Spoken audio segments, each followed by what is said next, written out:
तो welcome to national highway. बड़ी बुरी हालत है यहाँ तो। द श्राइन होटल से हमने कर दिया है चेकआउट, शिव जी का दर्शन लेके, और तीनों निकल चले हैं। हमारा प्लान था 3 बजे तक निकल जाएंगे, बट 3:30 बज गए एंड दैट्स ओके। वो आधे घंटे का बफर तो हो ही जाता है, वरना मैंने अलार्म लगाया था 2:30 का और उसके पहले ही मैं उठ के पूरा सेटअप करना चालू कर दिया था। तो अब यहाँ से फटाफट निकलना है क्योंकि मौसम थोड़ा सा डरा रहे हैं। दिक्कत कुछ नहीं है क्योंकि सारी चीज़ें वाटरप्रूफ्ड हैं, उसको कैसे ना कैसे कवर तो कर ही लेंगे, उसका कोई प्रॉब्लम नहीं है। बट ये है कि टाइम थोड़ा और बढ़ जाएगा। और अभी यहाँ से अगर मैं प्लान की बात कर दूँ, Felix and Suraj are going together और हम अपने रास्ते चल जाएंगे। खंडवा, बुरहानपुर, ये सारे स्टेशंस के नाम है ना जो हमें मिलते थे। तो पूरे ट्रिप का जो चेकलिस्ट था वो यहाँ पर ख़त्म हो रहा है ओमकारेश्वर महादेव के पास। सो वी हैड प्लान की वहाँ पर ही कुछ खावा लेंगे, पर अगेन जब आप कहीं से निकलते हो तो यही रहता है मन में कि पहले उस लोकेशन से बाहर निकल जाओ ताकि थोड़ा डिस्टेंस भी कवर हो जाए, क्योंकि अभी सनसेट होने का समय भी होने वाला ऐसा लग रहा है। तो वही बात होगी घूम फिर के कि उजाले में जितना डिस्टेंस हो सके उतना डिस्टेंस निकाल लो। जब नींद लेके उठा तो मुझे लगा था कि थोड़ा सा शरीर शायद जवाब दे देगी, पर अभी जो है पूरा स्फूर्ति आ गई है, बैक टू नॉर्मल। यहाँ पर मैंने कुछ फोटोज़ जो थे अपने ट्रिप के वो भी मैंने इंस्टाग्राम पे अपलोड कर रखा है। अगर आप लोग देखना चाहें तो इंस्टाग्राम का चैनल आईडी भी परदेसिया के रंग ही है। तो सिर्फ एक चीज़ है जो थोड़ा सा ट्रैवल डिले कर सकती है, वो है बारिश। बस बारिश ना करें भगवान, बाकी तो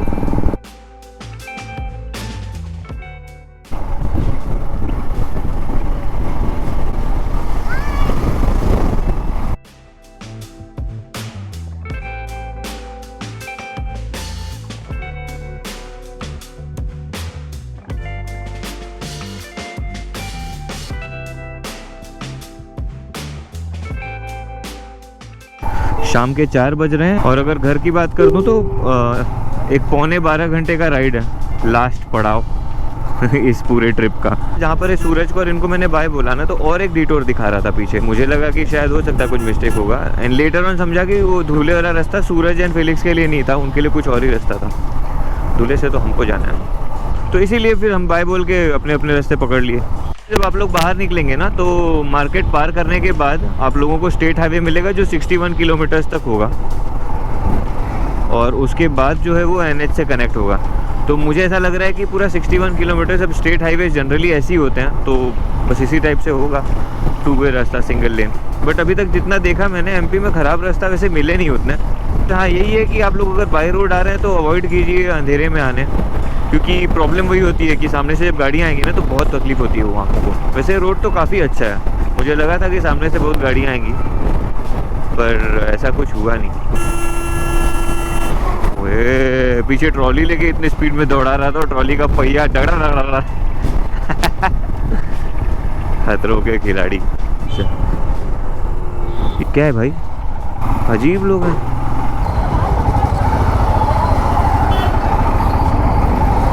बहुत डिले कर दिया ट्रैक्टर वाले ने। भाई जाने दे, अब तो जाने दे, अब तो जाने दे। नहीं नहीं नहीं, राइट टर्न मत लेना वो चक दे इंडिया वाला सीन हो जाता है कभी कभी, जब स्कूटी पे लोग लेफ्ट रहते हैं और सिर्फ राइट देखते रहते हैं। ऐसा लगता है ये राइट लेगा, नहीं ये राइट नहीं लेगा, ये पक्का राइट लेगा, और फिर आप हॉर्न मार दो फिर वो रुक जाता है। राइट में देखने के साथ साथ अगर वो लोग मिरर देख लेना तब हमें थोड़ा आश्वासन हो जाएगा कि चलो राइट ही लेगा, मैं अपना स्पीड कम कर देता हूँ। वैसे इतना तो पक्का हो गया कि बॉम्बे पहुंचूंगा ना तो 2 दिन 3 दिन ऐसा क्लॉस्ट्रोफोबिक हो जाएगा, इतना खालीपन देख चुका हूँ यहाँ पर ठीक है, वो ट्रैफिक में तो मनोरंजन होता ही, आप लोगों को तो मैंने दिखाया ही है पिछले कुछ वीडियोज़ में। तो उसी मनोरंजन के सहारे ही अब बॉम्बे के रोड पर ट्रैवल करेंगे, और क्या। जा रही है बकरियों की बारात।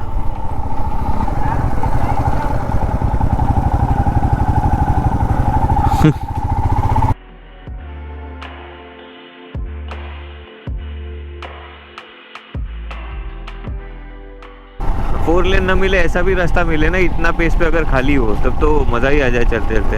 देख रहे हैं आप लोग, इस भैंस को बेचारी को जगह नहीं है, देखिए मुंह ऊपर करके पता नहीं क्या देख रही है, क्योंकि ब्रेक मारने पे उसके नाक पे लगेगा सीधे अगर इन्होंने अर्जेंट ब्रेक मार दिया तो। इसीलिए कर्म अच्छे रखिए ताकि पशु योनि में जन्म न लेना पड़े, समझे। मोक्ष का तो बहुत दूर की बात है, बट एटलीस्ट फिर से जन्म लो तो कम से कम इंसानी योनि में जन्म लो, ऐसे कर्म रखो। जय जय श्री राम।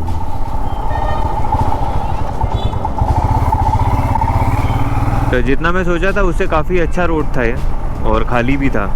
तो 7 किलोमीटर और है नेशनल हाईवे के लिए। यहाँ एमपी का कुंदा नदी है।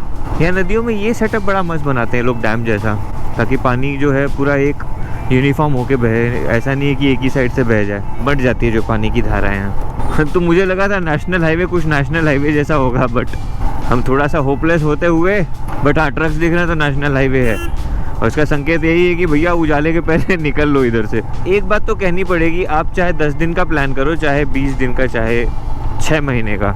अगर 6 महीने का प्लान कर रहे हो ना, तो 5 महीने और 29 दिन आप पूरे एनर्जी से भरे रहोगे। बट जो आखिरी दिन होगा तब जाके आपका जो दूसरा वाला दिमाग होता है ना, जो शांति से बैठा रहता है, वो खेलने लगेगा आपके साथ कि अब जल्दी से अपने डेस्टिनेशन पहुंचो, बहुत हो गया। तो welcome to national highway peoples.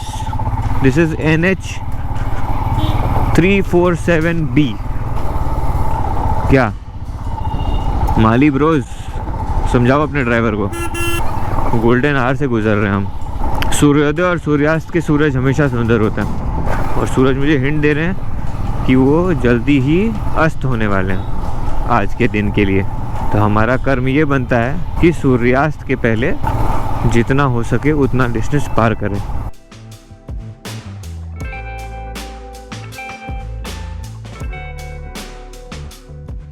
बड़ी बुरी हालत है यहाँ तो। The grass is always greener on the other side का तो नहीं पता, but the road is always good on the other lane. आप कभी देख लीजिए, चाहे रोड हो चाहे ट्रैफिक हो, और ऐसे रोड हो तो हमेशा ऑपोजिट साइड वाला लेन जो है वो ज़्यादा अच्छा दिखता है। ये ठीक वैसा ही रोड है जैसा रोड मुझे नहीं चाहिए था। कल रात के बाद आज का पहला फ्यूलिंग, मुझे लगता है ये सेकेंड लास्ट फ्यूलिंग होगा इस पूरे जर्नी का। 881 का 8 लीटर का पेट्रोल आज का। Thank you. सो 881 का अभी का पेट्रोल डाल दिया हमने। अभी तक एक भी माइलस्टोन जो है मुझे ऐसा जाना पहचाना नाम वाला नहीं मिला है। इतने ख़राब रास्तों के बाद अब जाके थोड़ा सा संतुष्टिजनक रास्ता मिला है। तो जुलवनिया पहुंच गए। यहाँ से भी लेफ़्ट जाना है हमें, और लेफ़्ट लेकर क्या जुलवनिया से जब लेफ़्ट ले लेंगे तो फिर मुंबई आगरा नेशनल हाईवे मिल जाएगा हमें। आई थिंक मैं सामने कुछ खा लेता हूँ, उसके बाद प्लान करता हूँ। ये हमारा पहला ब्रेक रहा है। आई स्टार्टेड जब 540 के आसपास किलोमीटर्स बाकी थे, बचे हैं 432 किलोमीटर्स।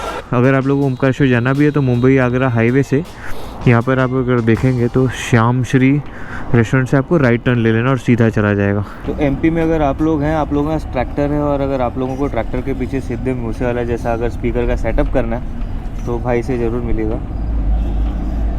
संदीप पालीवाल, धराड़, रतलाम, MP। तो ये थे संदीप पलीवाल जी, जो बता रहे थे कि पूरे MP में जो ट्रैक्टर्स के पीछे जो स्पीकर्स के सेटअप लगते हैं उसका डीलरशिप ये हैंडल करते हैं। और ये वही स्पीकर्स हैं जो सिद्धू मूसेवाला भी अपने ट्रैक्टर्स में लगाया करता था, सेम कंपनी का। तो अगर आप लोगों को भी कांटेक्ट करना है तो you can connect with him. MP के बॉर्डर चेक पोस्ट पे आ गए। ये ट्रक्स के लिए इंटीग्रेटेड चेक पोस्ट बना रखा है इन्होंने। And now we are officially in Maharashtra. मुझे लगा था कि रिटर्न जर्नी में ये वाला जो ट्रिप होगा ना, महाराष्ट्र से घर जाने वाला ट्रिप, वो बड़ा मुझे टायरिंग सा लगेगा, बट ऐसा कुछ लग नहीं रहा। पूरे एनर्जी के साथ हूँ। मे भी इसलिए हो सकता है क्योंकि अभी अब जो है यहाँ से सोलो जा रहा हूँ घर पे, तो सोलो में एक सबकॉन्शियस माइंड भी तो आपका अलर्ट रहता है। तो ये टोल जो था वो खालघाट सेंधवा वाला टोल था। उस टोल से जो है ऑलमोस्ट 9 घंटे का जर्नी दिखा रहा है घर के लिए यहाँ से। थोड़ी सी भूख लगी है, सोच रहा हूँ आगे कहीं साइड में रुकाऊँ, अपना प्रोटीन बार खा लूँ एंड देन आगे बढ़ूँ।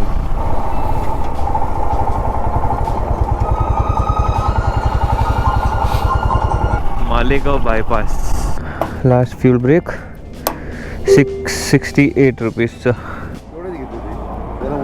ईडवी भेटते ना, तुला आता वाटतं की फॅन चालू आहे? हां, म्हणून त्याच्यासाठीच फॅन आहे त्याच्या पाठी। तुम्ही कुठले?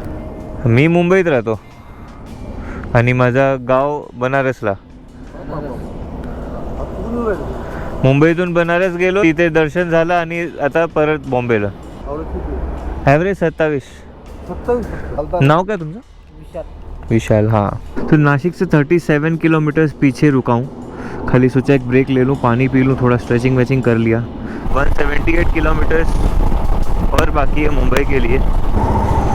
मातोश्री अमृत तुल्य का चाय पीते हैं। तो पिछले 10 दिन का ट्रिप फाइनली आज ख़त्म होने आया। यार ठंडी कुछ ज़्यादा ही लग रही थी यहाँ पर तो मैंने अपना विंटर लाइनर डाल दिया मैंने जैकेट के अंदर।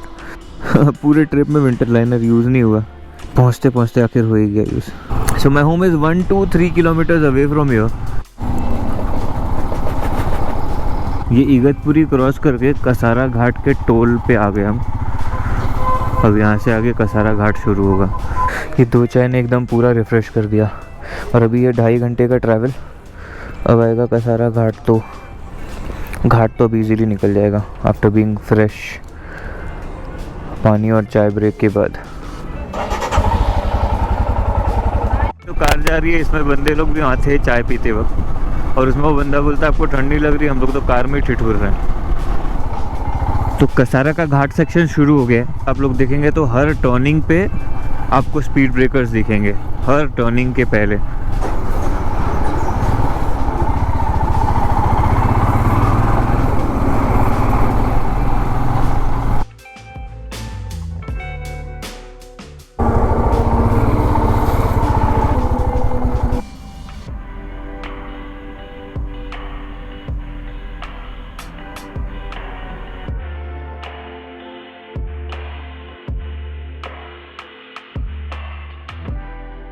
तो एक बहुत अच्छी सी चाय पी के अपना मुंह धो के निकल पड़े। 92 किलोमीटर का यात्रा और करना है, 2 घंटे दिखा रहे हैं 92 किलोमीटर कंप्लीट करने के लिए। जब पहले गाड़ी नहीं चलाता था ना, तभी मैं लोगों से ज्ञान सुनता था कि ड्राइविंग में ज़्यादा मज़ा है। देखिए मुझे किसी को ऑफेंड नहीं कराना है, ड्राइविंग अपनी जगह पे ठीक है, कंफर्ट है, आराम है। बाइक में कंफर्ट नहीं होता, बस शायद इसीलिए बहुत कम लोगों को पसंद आता है। बट जो एडवेंचर, जो थ्रिल बाइक में मिलेगी, मैं उस थ्रिल की बात नहीं कर रहा हूँ जो सिर पे कफन बांध के स्पीड चलाने वाले कैटेगरी है, बट मैं उस थ्रिल की बात कर रहा हूँ जो एक्चुअल में सिर्फ राइडिंग की बात करती है, डिस्टेंस कवर करने की बात करती है, क्रूजिंग की बात करती है। वो अपने आप में एक मज़ा है जो शायद वो लोग कभी नहीं समझ पाएंगे जिन्होंने कभी बाइक चलाई नहीं है और सिर्फ बिना चलाए ज्ञानबाजी करते हैं। तो अगर आपने कभी बाइक नहीं चलाया है तो आपकी एडवाइसेस को सीरियसली नहीं लिया जाएगा। फाइनली पहुंच गए अपने लास्ट बेंचमार्क पे, जो कि मुंबई का जो माइलस्टोन है 100 किलोमीटर्स वाला। तो क्विकली चलते हैं, अब यहाँ से निकलते हैं एंड फटफट घर पहुँच जाते हैं। ओडोमीटर 7909। बाकी के डिटेल्स आपको बाद में बताऊँगा। जय श्री राम।